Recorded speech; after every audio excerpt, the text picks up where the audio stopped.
Good evening students.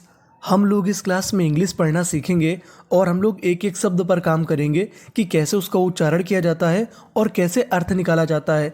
यानी हमें उच्चारण पे ध्यान देना है और इंग्लिश को पढ़ना सीखना है। तो चलिए फिर करते हैं शुरुआत। आज की जो हमारी कहानी है उस कहानी का नाम है honest would cutter. Honest would cutter. देखिए मैं आपको बता दूं, यहाँ पे जो पहले वाली मीनिंग लिखी है उसे पढ़ते हैं हम लोग ऑनेस्ट। देखिए ऑनेस्ट में शुरुआत में लिखा है एच, हम लोग एच पर जोर नहीं देंगे, हम लोग जोर देंगे ओ पर। तो मीनिंग बन गई ऑनेस्ट यानी ईमानदार। वुड लकड़ी, कटर CUTTER। मैं आपको बता दूं कि कटर में हमारा 2 बार टी लिखा है और इंग्लिश का एक रूल होता है कि कोई भी लेटर यानी कोई भी अक्षर अगर 2 बार लिखा होता है तो उसका उच्चारण खाली हम लोग एक बार करते हैं। कहने का मतलब टी हमारा 2 बार लिखा है, पढ़ना एक बार है। और आखिरी में लिखा है ER। ER को इंग्लिश में पढ़ते हैं अर। क्या पढ़ते हैं? अर। तो मीनिंग बन गई कटर।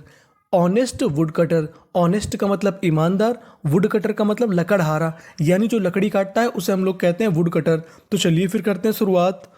वंस, ONCE इसे पढ़ते हैं वंस। वंस का मतलब एक बार। आ का मतलब होता है एक। आप चाहे तो इसे ए भी पढ़ सकते हैं और आ भी पढ़ सकते हैं, दोनों ही उच्चारण हमारे सही माने जाते हैं। पुअर, पुअर, पुअर का मतलब गरीब। Wood cutter, wood cutter. Once a poor would cutter. देखिए जो हमारी आगे वाली मीनिंग है, आगे वाली मीनिंग के आखिरी में लिखा है ED। और आपको इंग्लिश का एक रूल याद रखना है कि किसी भी मीनिंग के आखिरी में अगर ED लिखा हो तो ED को पढ़ते हैं डा। क्या पढ़ते हैं? डा। और यहाँ पे हमारा P 2 बार है। कितनी बार? 2 बार। मैंने आपको बताया कि P का उच्चारण केवल एक बार करना है। कहने का मतलब कोई भी लेटर अगर 2 बार लिखा है तो उसको पढ़ना खाली एक बार है। तो मीनिंग बन गई हमारी ड्रॉप्ड, ड्रॉप्ड। ड्रॉप्ड का मतलब क्या होता है? गिर जाना। हिज का मतलब उसकी। एक्स, एक्स, एक्स का मतलब कुल्हाड़ी। इन का मतलब में। आ रिवर, रिवर, रिवर का मतलब नदी। देखिए रिवर के आखिरी में ER है तो उसे पढ़ना है अर। तो मीनिंग बन गई river. Once a poor would cutter यानी एक बार एक गरीब लकड़हारे की। एक्स यानी कुल्हाड़ी। ड्रॉप्ड गिर गई। इन अ रिवर कहाँ पर गिर गई? नदी पे गिर गई। आ गॉड, आ गॉड, गॉड का मतलब देवता यानी भगवान, एक देवता। अब देखिए जो आगे वाली मीनिंग है थोड़ी कठिन है। आगे वाली मीनिंग के आखिरी में लिखा है LY। LY को पढ़ते हैं हम लोग ली। क्या पढ़ते हैं? ली। और उसके पहले लिखा है CK। अगर आपको इंग्लिश में कहीं पर CK लिखा मिले तो CK को पढ़ते हैं का। तो मीनिंग बन गई QUICK, क्विक। LY ली, क्विकली, क्विकली। क्विकली का मतलब होता है तुरंत। वेंट, वेंट, ये हमारी गो की सेकेंड फॉर्म है। वेंट का मतलब होता है जाना या गए। वेंट का मतलब गए। इनटू, इनटू, इनटू हमारी प्रीपोजिशन है। इसका प्रयोग हम लोग अंदर की गति के लिए करते हैं। Into the. आप इसे चाहें तो दा भी पढ़ सकते हैं और दी भी पढ़ सकते हैं। वाटर, वाटर, वाटर यानी पानी। A god, a god quickly went into the water. एक देवता पानी में तुरंत गए। एंड, एंड, एंड का मतलब और। Came out, came out, came out का मतलब होता है बाहर आना। देखिए मैं आपको बता दूं कि केम के आखिरी में ई लिखा है और इंग्लिश का एक रूल होता है कि अगर किसी भी मीनिंग के आखिरी में ई लिखा हो तो हमें ई का उच्चारण नहीं करना, हमें खाली उच्चारण खाली CAM का करना था। तो मीनिंग बनी केम आउट, केम आउट, बाहर आ गए। विथ का मतलब के साथ। आ गोल्ड, आ गोल्ड एक सोने की। एंड का मतलब और। Silver, silver. देखिए सिल्वर के आखिरी में ER, मैंने आपको बताया कि ER को पढ़ना है अर। तो मीनिंग बनेगी सिल्वर यानी चांदी। एक्स, एक्स यानी जो देवता थे केम आउट बाहर निकल आए। विथ के साथ। आ गोल्ड एक सोने की, एंड अ सिल्वर एक्स यानी जो हमारे देवता थे वो अपने साथ एक गोल्ड की कुल्हाड़ी यानी सोने की कुल्हाड़ी और एक चांदी की कुल्हाड़ी बाहर लेकर निकल आए। वेन, WHEN, वेन, वेन का मतलब जब। द गॉड, द गॉड जब देवता ने। Asked, asked. देखिए आस्क्ड के आखिरी में लिखा है ED और ED को पढ़ते हैं डा। तो आस्क का मतलब होता है पूछना, आस्क्ड का मतलब हो गया पूछा। वेन द गॉड आस्क्ड जब देवता ने पूछा। The wood cutter, the wood cutter यानी लकड़हारे से। विच, WHICH इसे पढ़ते हैं विच का मतलब होता है कौन सी। वन का मतलब एक। विच वन यानी कौन सी एक। वॉज का मतलब थी। हिज का मतलब उसकी। विच वन वॉज हिज का मतलब उसकी, यानी देवता ने पूछा वुड कटर से यानी लकड़हारे से कि कौन सी तुम्हारी जो कुल्हाड़ी थी वो कौन सी तुम्हारी है, सोने वाली या चांदी वाली।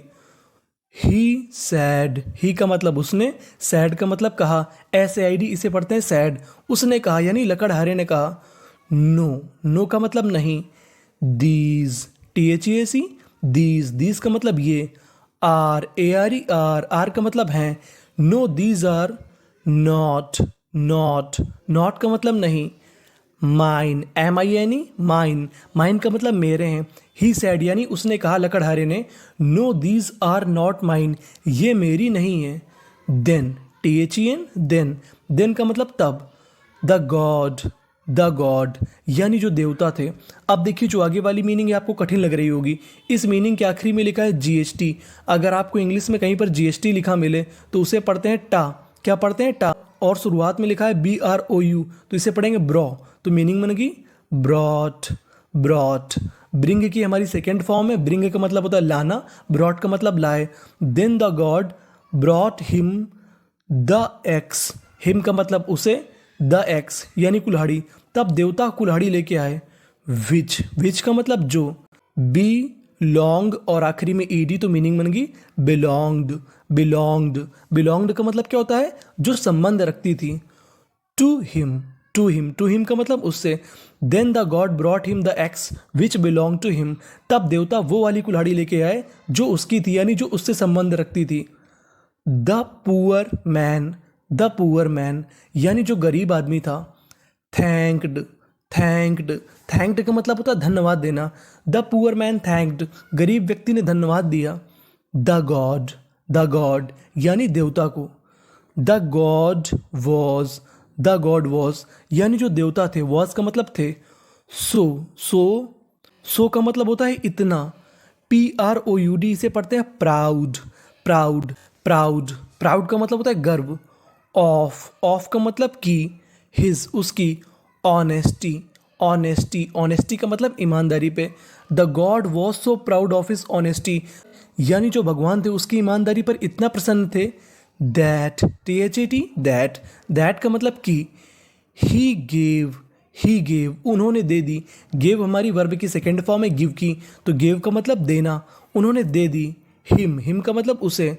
The gold and silver axes यानी जो देवता थे उन्होंने गोल्ड यानी सोने की और सिल्वर यानी चांदी की कुल्हाड़ी उसको दे दी। द वुड कटर यानी जो लकड़हारा था। बिकेम का मतलब होता है होना, जो लकड़हारा था वो हो गया। रिच का मतलब अमीर, और वो लकड़हारा अमीर हो गया। वेन, वेन का मतलब जब। हिज फ्रेंड हिज का मतलब उसके, फ्रेंड का मतलब दोस्त, जब उसका दोस्त। हु का मतलब जो। वॉज का मतलब था। ग्रीडी का मतलब लालची। मैन, वेन हिज फ्रेंड जब उसका दोस्त, who was a greedy man जो कि एक लालची व्यक्ति था।